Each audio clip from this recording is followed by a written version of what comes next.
bisa jadi sahabat ngakunya saya keren banget nih, atau saya excellent banget di bidang accounting, padahal aslinya sahabat nggak punya bakat di bidang accounting. Kita mulai masuk ke intinya nih, gimana caranya biar kita keluar dari tersesat.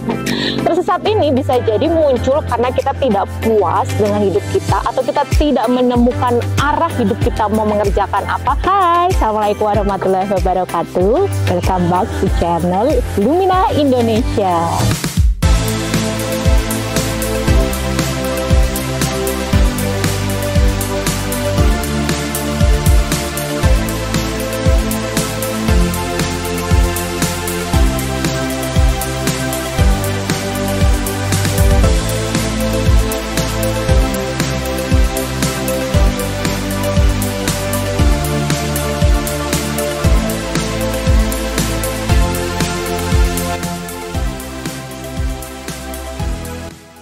Sahabat semuanya, jadi di video kali ini kita mau sharing lagi bagaimana sih caranya biar kita keluar dari ketersesatan di hidup kita nih.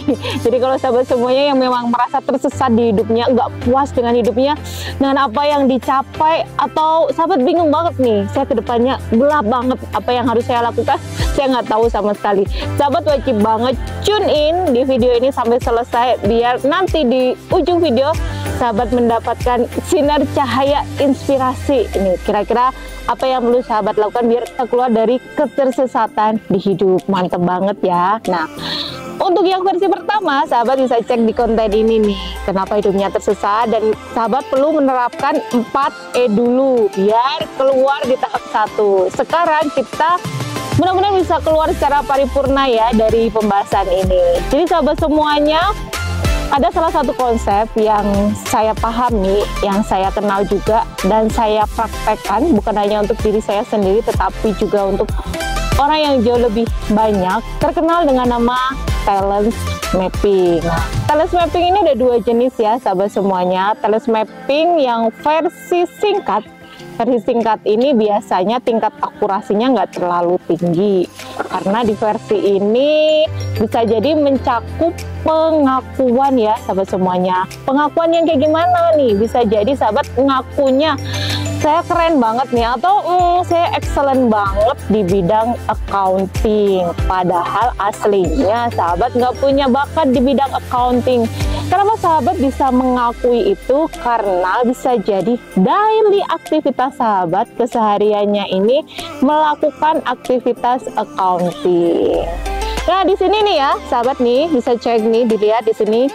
Dalam konsep talent mapping yang lengkap ini ada kurang lebih 34 bakat.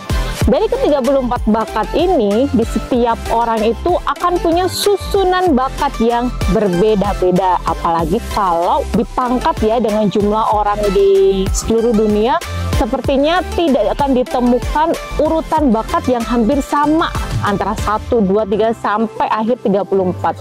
Orang pasti akan punya urutan bakat yang berbeda-beda. Sedangkan di dalam konsep talent mapping yang tadi kita pahami ada 34 bakat ini yang setiap orang urutannya berbeda-beda, sahabat bisa fokus di 14 urutan bakat utama, dan setelah 14 sahabat perlu mengabaikannya. Kenapa perlu mengabaikannya? Karena lebih dari 14 itu termasuk indikasi weak point-nya sahabat semuanya. Jadi nggak usah lah difokusin, karena yang jelas satu capek, kedua habisin waktu, habisin tenaga, habisin pikiran, dan hasilnya nggak akan pernah excellent, hanya mentok di level good aja. Dan sahabat perlu mengetahui urutan 1 sampai 14 ini. Nah, antara 1 dan 14 ini baru sahabat nanti bisa memfokuskan kira-kira aktivitas apa yang menggunakan bakat-bakat tersebut. Karena pastinya hasil excellent itu hanya dimiliki oleh para sahabat semuanya yang memiliki urutan bakat 1 sampai 14. Oke, sekarang kita mulai masuk ke intinya nih, gimana caranya biar kita keluar dari tersesatan. Tersesat ini bisa jadi muncul karena kita tidak puas dengan hidup kita, atau kita tidak menemukan arah hidup kita mau mengerjakan apa, atau bisa jadi dalam keseharian kita menjadi orang yang sangat susah banget diterima oleh orang sekitar kita, baik dari segi perilaku kita ataupun dari segi hasil pekerjaan kita. Sungguh ini ya, mengenaskan ya, menyedihkan gitu. Kalau misalnya kita sepanjang hidup kita masih dengan kondisi yang seperti itu. Cara yang paling simpelnya berdasarkan hasil talent mapping adalah contohnya yang tadi sudah disampaikan, ternyata di sini bakat yang nomor satunya adalah komen. Jadi contoh bakat komen ini adalah tipe-tipe orang yang berani menghadapi konfrontasi. Tipe orang yang kalau ngomong belak-belakan langsung ya, jadi nggak bisa diputer dulu ke sana, puter ke sini, dipercantik-cantik atau misalnya dibelok-belokin kemana dulu biar sesuai dengan keinginannya. Artinya orang dengan bakat komen ini mereka jujur ya dalam menyampaikan. Tapi ya sahabat semuanya, tidak semua orang itu nyaman ketika ketemu orang yang mereka sampaikan terlalu jujur, walaupun fakta yang disampaikan itu benar. Kenapa? Karena bisa jadi orang itu kan punya perasaan ya, punya sensitivitas itu. Walaupun kadang orang tahu, ya saya tahu saya salah, ya saya tahu faktanya seperti itu, tapi saya lagi nggak pengen dengar deh faktanya seperti itu. Tapi bagi orang komen, ya saya gimana mau mempercantik kata-kata bagaimana gitu, karena ya saya sudah seperti ini gitu. Nah itu bakat, salah satu contohnya adalah bakat komen ya sahabat semuanya. Dan bakat komen ini sebenarnya masuk ke salah satu komponen atau salah satu penyusun dari seorang pemimpin. Jadi sebagai seorang pemimpin ini sahabat perlu punya beberapa perpaduan bakat ya. Ada komen, sahabat punya developer, terus sahabat itu juga punya bakat yang lainnya ya, sekali komen, developer, communication, dan juga ada 2 bakat yang lainnya. Terkait dengan ketersesatan seperti apa? Contohnya tadi, komen. Dalam keseharian ibaratnya nih ya, bakat nomor 1 itu saya ibaratkan pisau sahabat. Jadi misalnya kita punya keahlian memegang pisau khusus untuk menyayat ya kulit ayam misalnya. Kita punya keahlian untuk menyayat kulit ayam. Otomatis pisau yang kita gunakan itu bentuknya akan berbeda dibandingkan dengan pisau yang dia digunakan untuk memotong-motong daging sapi atau memotong-motong tulang sapi yang ukurannya jauh lebih besar. Ketika sahabat punya keahlian menggunakan pisau untuk menguliti daging ayam, kulitnya ayam, lalu sahabat ingin memotong daging sapi menggunakan pisau itu, kira-kira gimana sahabat semuanya? Tentu itu tidak akan bisa menjadi maksimal karena pisau yang digunakan ini untuk memotong daging ayam. Jadi analoginya seperti itu ya sahabat. Artinya bagaimana, saya masih belum ngerti gitu ya, antara komen, terus ada daging ayam, terus ada daging sapi, ada pisau. Jadi gini nih sahabat nih, sambil minum air nih ya, biar kita lebih rileks.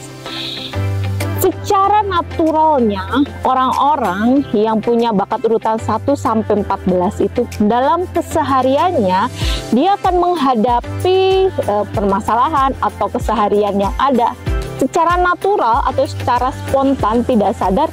Itu cara mereka menghadapi dengan gaya-gaya tersebut. Maksudnya gimana nih? Dengan gaya pertama komen, pasti karena nomor 1. Jadi apapun akan dihadapi ketika pengen menyampaikan sesuatu, disampaikan dengan jujur, disampaikan dengan apa adanya. Karena ya kembali lagi, kadang orang kan perlu mendengarkan kata-kata yang lain ya, yang nggak terlalu jujur gitu. Nah, dengan kita terus menggunakan komen ini di 24 jam dengan apa yang kita sampaikan, orang akan lebih mudah sakit hati. Orang akan lebih mudah untuk nggak enak ya sama kita gitu, akan ada persepsi yang negatif. Jadi di sini setelah kita tahu bakatnya, yang perlu kita lakukan lagi adalah kita perlu berlatih untuk menggunakan bakat itu. Jadi setiap bakat ini ada sisi positif dan sisi negatifnya. Sisi positif bakat ini bisa kita gunakan untuk memberikan ketegasan pada orang-orang tertentu, untuk menunjukkan hal-hal fakta kepada mereka. Sisi negatifnya ketika kita ketemu dengan orang yang lagi sensi ya, lagi butuh empati, ketika kita pakai bahasa orang komen, tentu mereka akan semakin sakit hati. Kata sederhana yang lainnya adalah sahabat perlu belajar kapan kemampuan komen ini dikeluarkan, kapan perlu kita kantongin, dan kita keluarkan hanya ketika dibutuhkan. Contohnya tadi, kita menggunakan pisau untuk menguliti ayam, ya kita keluarkan aja ketika kita gunakan untuk menguliti ayam. Jangan kita gunakan misalnya untuk menebang pohon. Bisa nggak? Ya bisa sih, tapi nggak akan maksimal dan bukan pada tempatnya. Oke, gimana? Dapat kan ya sahabat point off-nya? Nah, inti dari semuanya adalah ketika kita keluar dari tersesat, sahabat semuanya perlu tahu nih strong point-nya apa, atau sahabat perlu mengevaluasi selama ini. Kalau sahabat belum berkesempatan untuk melakukan tes talent mapping dan tidak tahu urutan bakatnya, sahabat perlu punya waktu khusus untuk merenungi, melihat lagi gitu ya, melihat diri lebih dalam lagi. Kira-kira apa yang saya ucapkan, apa yang saya pikirkan, apa yang saya lakukan, itu ada porsi salahnya nggak? Atau jangan-jangan saya menggunakan cara yang sama tadi ya, komen saya untuk semua hal yang ada gitu. Dan dari sini sahabat nanti bisa rem ya, punya rem sendiri. Oh, saja nih saya nggak menggunakan bakat komen nih, saya cukup diam, walaupun di dalam dia ada berontak ini, pengen nyampein ya sebenarnya kamu tuh salah gitu misalnya, kamu nggak boleh gini, faktanya begini. Tapi dengan kesadaran ini kita kan punya batasan remnya.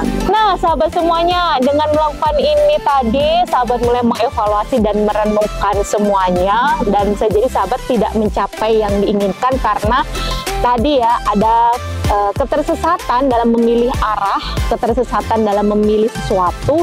Insya Allah kalau sahabat menerapkan ini secara konsisten, sedikit demi sedikit setiap hari, sahabat akan menemukan cerah ya. Sahabat akan benar-benar insya Allah keluar dari ketersesatan, sahabat akan tahu hidupnya itu harus seperti apa dan bagaimana. Oke, cukup jelas? Selamat mempraktekkan, sampai jumpa lagi di video kita yang lainnya. Assalamualaikum warahmatullahi wabarakatuh. Dah.